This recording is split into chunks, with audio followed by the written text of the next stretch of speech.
Bonjour, si vous allez bien, ici on est dimanche et du coup c'est un... Pourquoi Préco? Exactement, on va commencer du coup avec la sortie de cette semaine, Doom The Dark Age, le nouveau jeu vidéo du coup de chez Bethesda. Et forcément qui dit Doom dit des produits dérivés. Tout d'abord on a reçu un casque. Un casque qui est juste magnifique, qui a 289,90. Une review arrive incessamment sous peu.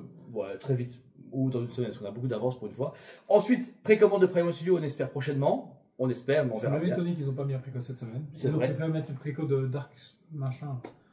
Le truc Darkstalker. fille un peu chelou. Jeune, quoi. Et ensuite, McFarlane a déboulé avec une précommande assez spéciale, puisque c'est pas n'importe quel McFarlane. Non, parce que du coup, il lance une nouvelle gamme, une Elite Edition, comme il appelle ça. Ça, c'est des figurines toujours même échelle, mais mieux peintes, mieux finies et avec un sculpt beaucoup plus amélioré pour un budget forcément plus élevé. On arrive à un budget de 79,90 pour ce magnifique Doom Dark Age. Une bonne mesco, avec du mix média, etc. Et directement, on va dire, dispo dans les prochains mois. C'est genre au mois de juillet. Il doit arriver pour juillet, ouais, si tout va bien. Donc ça va, c'est pas trop long à attendre. Ensuite, vous avez la précommande du coup de deux Hot Toys. Le même personnage, mais pas la même version. Dark Vador de la Revanche des Sith, la fameuse scène finale où il est sur sa planche chaise surf. Sauf que vous avez la version réédition normale. Alors très badass, même si c'est un Vador très classique. Mais ce qui va vraiment être intéressant, c'est la version DX. Non, même la version régulière. Pourquoi? Oui, parce que pour une fois, on a une cape câblée. Ça nous change un peu justement des Vador classiques. Le plastron change par rapport justement à l'épisode 4, 6, 7, 8. Et Rogue One. Et Rogue One. Ouais, 394. Plus la Sega Obi-Wan. Ouais, c'est vrai. C'est pas le même. Oui, c'est vrai. 394,90 pour un Vador du coup qui a deux versions, donc un casque full et un casque légèrement ouvert avec du coup le visage d'Anakin et de Christensen brûlé. Et puis on va monter du coup à une version DX avec justement son fameux lit d'hôpital avec les droïdes justement qui permettent justement d'assembler ce que Vador. Vous avez également, il y a autre chose supplémentaire. Il y a ça, la chaise. J'ai l'impression qu'il y a autre chose. Ouais, c'est tout, c'est bien. Et là par contre on atteint 594,90. Ça va. Pour la chaise, ça va. J'avais estimé que Romax c'est moins de 600 balles, on est à moins de 600 euros. Après, c'est moi qui sais le prix, je pourrais tricher, mais c'est bon. Je sais pas, je suis mitigé par le budget. En fait, je pense, regarde, Vador, c'est ça. 200 euros de plus. Imagine un peu le socle que tu vas avoir. Ok, mais tu peux le coucher, tu peux le devant, il y a les robots, et il y a 2-3 accessoires en plus. Donc voilà. À voir, en vrai, ce que ça donne. Après, sinon, si tu veux, j'augmente le Vador normal à 450 euros, et du coup, la chaise paraîtra pas chère. Non, ça. Ensuite, je précommande chez Purass, vous avez du coup Borderlands qui arrive en version 1/6. C'est très bien. Le jeu sort fin d'année, plus ou moins fin d'année. Vous avez du coup le film qui a fait comment un flop de balles. Moi, j'ai envie de dire, mais qui s'en fout pas? Il y a eu plein de gens qui ont bien réagi dessus. Hein. Borderlands, c'est comme une licence culte qui ne te couche. Moi non plus, je ne pas, je m'en fous. J'ai essayé, mais je comprends pas. Oui, mais c'est un peu pareil. C'est par exemple, regarde, plein de gens jouent à Mario. Moi, je m'en bats les steaks de Mario. Je ne comprends pas, tu vois. Donc, c'est vrai que nous, ça nous touche moins, mais quand je l'ai montré à tous les joueurs comme Tommy Stanstar, ils trouvent ça extraordinaire. 650 euros pour du 1/6 avec un claptrap, etc. C'est un très bon prix. C'est très bon prix, c'est une belle échelle, c'est bien, et c'est dispo à partir de T2 2026, donc dans un peu moins d'un an, on l'a en magasin. Donc ça va. Et puis, puis on va se vendre la scène avec Resident Evil, du Assassin's Creed et du Borderlands, donc ça fait plaisir. Ensuite, chez Sideshow Collectible, on a accès du coup au Archangel X-Force variant. Sachez que là c'est super bizarre parce qu'on a accès à beaucoup justement de variantes qui étaient prévues que pour le site Sideshow. Ouais. Parce que là on va avoir le Rex Phase 1 qui va arriver au magasin. Batman noir. Le Batman noir qui était en bleu qui est juste spécial. Et plus peut-être d'autres choses qui vont arriver par la suite. Donc du coup, il faut rester attentif. Parce qu'à tout moment, on va Vador un quart exclusif arriver, on comprend rien. Le Archangel du coup est en précaution depuis presque plus de 6 mois, 1250 pièces pour la version régulière. Ici on arrive sur la version X-Force qui est au prix de 1000. Non, 998,90, c'est exactement le même prix. Ah ouais. Et limité à 100 pièces au monde. Wow.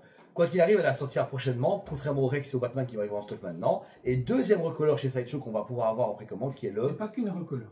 Ah il y a quelques trucs, ouais non, le sculpt et tout, quelques trucs à changer au niveau du costume. Ghost Rider du coup de chez Prime Studio, qui est une tuerie qu'on vous a fait en vidéo, qui est magnifique. C'est un one shot parfait et une statue que personne ne pourra faire dans sa vie. Mais non. Version classique comme ils appellent ça, pour 1398,90, c'est exactement le même prix que celui qu'on vous a présenté, mais en version classique, le même light-up. Il y a juste par contre, j'ai pas vu qu'il y avait deux têtes. J'ai pas vu la tête de Johnny et de Ghost Rider. Ouais. Bon, je pense qu'il y a. Pourquoi ils l'auraient pas fait? Après, si on pas fait, beaucoup de gens ont mis le crâne. Ah non, peut-être que. Ouais, voilà. De toute façon, on vous mettait quand même tous le crâne. Donc au final, elle va être magnifique, dingue. Et j'espère que vous n'allez pas vous réveiller trop tard pour les précommandes. Parce que quand ce sera trop tard, il sera trop tard. C'est ça. C'est ça qui me choque, c'est que beaucoup de gens ont râlé de ne pas l'avoir. Et moi, qu'ils ont dit ça, et ils ont dit ouais, non, je veux la version VR.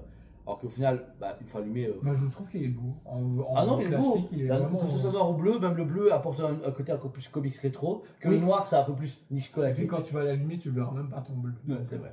Donc voilà, toutes les précommandes sont disponibles sur le site avec un paiement si vous voulez un compte. Une fois que vous avez mis la compte, vous êtes sûr d'avoir le produit, mais vous devez payer plusieurs fois les gros produits. Pour le reste, bah, vous êtes tranquille. Tant que vous n'avez pas de rappel, ça se passera bien. Précommander est une assurance d'avoir un produit. Pourquoi déjà, même dans un marché qui est en évolution et qui est toujours constant, sachez que les précommandes rassurent les fabricants qui produisent et également les magasins qui ont du Et puis ça permet de savoir les quantités qui vont être produites. Maintenant, c'est vraiment quasi 90% des fabricants, c'est comme ça qu'ils se basent. Ils lancent une précommande, ils ne vous disent pas la limitation directe et ils limitent avec le temps. Regardez la preuve, Soumet est revenu sur sa limitation de la Gohan Bijutsu parce qu'ils n'en ont pas vendu 2000 pièces comme prévu. Ils en ont vendu, ils sont passés à 800, donc du coup ils en ont peut-être vendu, imaginons, 750, 650 et ils gardent 150 pièces de stock pour vendre en direct quand ce sera sorti. Donc c'est la nouvelle stratégie. Tous les fabricants, vous pouvez regarder maintenant, c'est comme ça. Même Prime One, quand ils annoncent 1000 pièces, au final ils en font peut-être 30, 300. Ça va dépendre de la demande actuelle. Mais et puis Sideshow, ils n'imitent pas direct, ils limitent avec les temps. Ils attendent un mois, 2 mois pour les précoles, puis ils se font OK, les gens jouent le jeu, on va faire ce qui a été demandé plus quelques pièces. Mais après, bah, c'est fini. Mais à contrario, ne précommandez pas si vous n'êtes pas vraiment, vous n'avez pas le coup de cœur ou la statue, vous êtes sûr de pouvoir l'acheter. C'est vrai, c'est encore une fois les mêmes phrases qu'on dit à chaque fois, dû à beaucoup de crises avant. Précommandez, vous dites ça, c'est une ma vie, je la veux, je vais la précommander. Faites-le. Si vous dites ouais, on verra bien à la sortie. Précommandez surtout en fonction de votre budget. Imaginons que vous gagnez 1500 € par mois et vous ne savez pas mettre au minimum 30% de la somme, bah, abstenez peut-être vous parce que des gens qui précommandent des bustes à 4000 balles et puis ils disparaissent dans la nature. C'est ennuyant. Bah, ou à côté de ça, bah, financer une statue, c'est possible. Ils ont des coûts même paiement plusieurs fois. La statue majeure est même à 1350 € et vous mettez 200 € d'acompte. Vous pouvez payer pendant un an et demi 1300 €. C'est tout à fait finançable. Mais et autre erreur, ne commencez pas à faire une préco dans chaque magasin. Parce que du coup, ça revient au même problème que si vous faisiez toutes les mêmes précos dans le même magasin.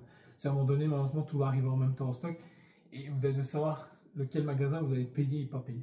Ouais, c'est un peu compliqué, mais bon, ça va. Ça n'arrivera plus, j'espère. Ça serait cool. Donc voilà. J'espère que les vidéos vous ont plu. N'hésitez pas à passer un très bon dimanche en famille et entre amis. On vous aime beaucoup. Et on vous dit, allez préco!